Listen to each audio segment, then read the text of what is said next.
Jag är på väg mot något annat. Mot friheten, vägarna och det som väntar bortom horisonten. Danmark och dess tätt väntar.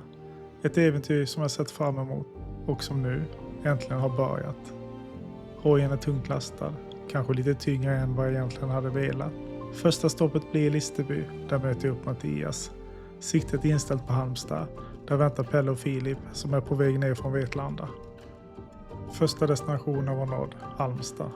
Vi hade bestämt träff i Folkparksgrillen. När jag och Mattias rullade in hade Pelle och Filip redan hunnit fram, men bara några minuter före oss. Vi stod där en stund, pratade ihop oss, gick igenom planen och fick något varmt i oss. Stämningen var lugn men förväntansfull. 4 hojar, 4 förare.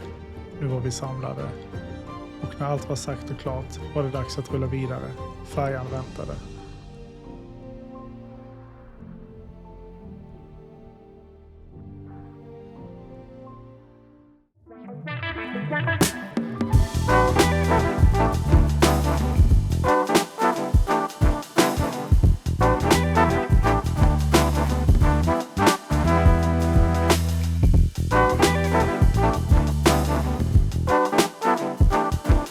Kom in vid Grenå och sen har vi Baller där nere.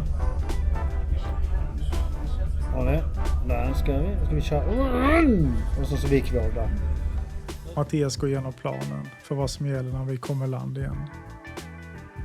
Vårt boende för natten ligger ganska nära Grenå. Färjan tar sin tid, strax över 4 timmar.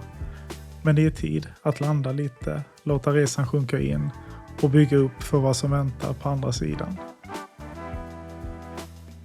Det var dags att lämna färjan och ta oss vidare mot nattens boende.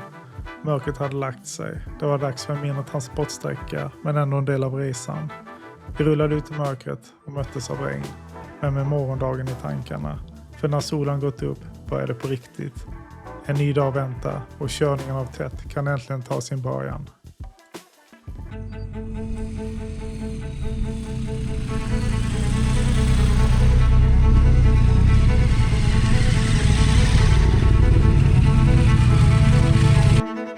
Första dagen var kommen och vi var på gång.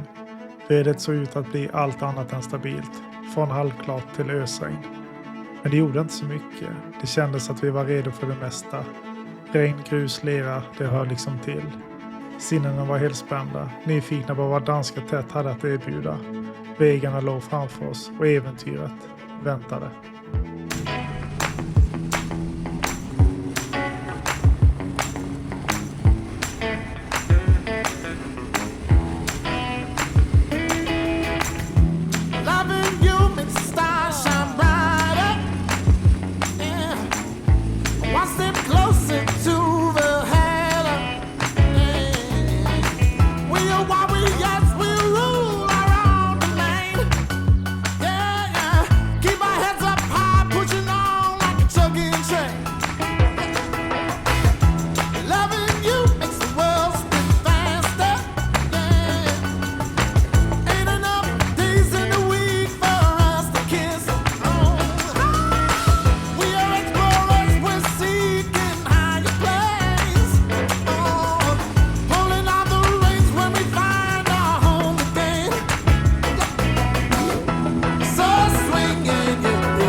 Jaha, det går. Det var satan. Vad tur att jag följde höga vägen ner. Jag vill vänta på här. På stilet så här. Ja. 1, 2 och 3.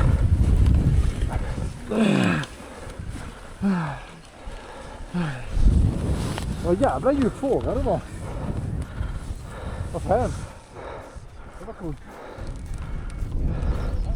Nej, kopplingshandtaget gick. Nej. Jo. Men det, jag kan fortfarande koppla.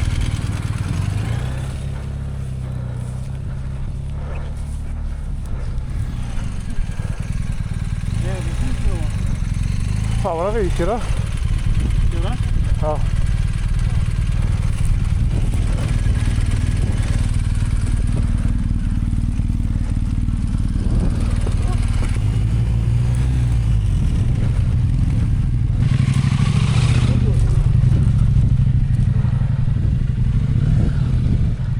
Ja, det var halt med va?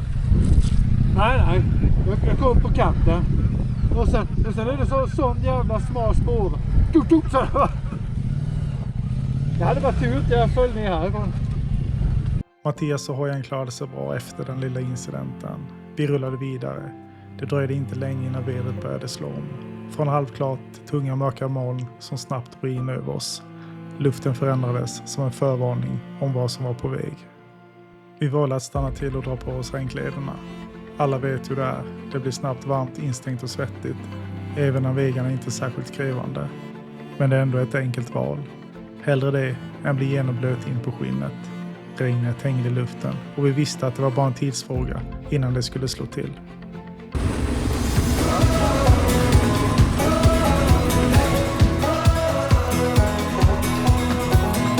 I've been out there on the open road 1,000,000 miles and I haven't slowed. I'm burning rubber, racing the thunder. Worn out suitcase and an old guitar. Restless mind, I've got a rebel heart. Call me a runner. Sometimes I wonder if I'll ever make it back to where I've been. I know my mama always said that if you lean on the ones that you love, you will find your way home. And even with a soul that's been out on the run, you will find your way home. And I'll be ready for you.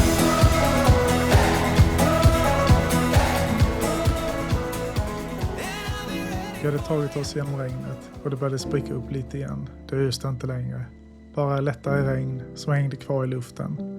Kläderna var fuktiga, väggarna blöta, men det värsta kändes ändå ha passerat. Det började bli dags att stanna till. Vi svängde av mot en mindre stadsdel för jakt efter något att äta och en stunds paus. Lite värme, lite energi.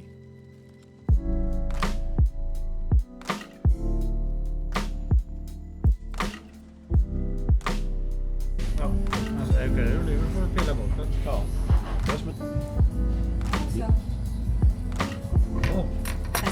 Tackar. Smält i spis. Så tog jag in. Vi fortsatte vår resa och nu var siktet inställt på nattens övernattningsställe. Vädret hade börjat vända, molnen sprack upp och ljuset letade sig fram igen. Vi rullade vidare med känslan att första dagens körning snart var avklarad och med nästa stopp inom räckhåll.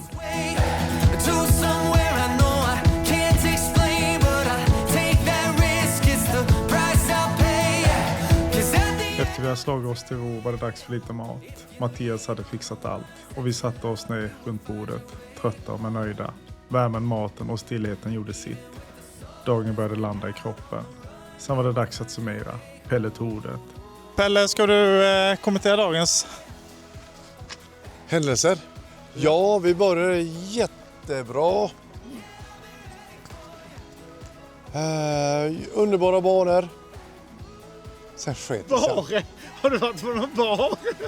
Banor. Vad fan står du och skrattar åt? Så jag... Vi är Thomas. Ja. Vad ska jag svara på?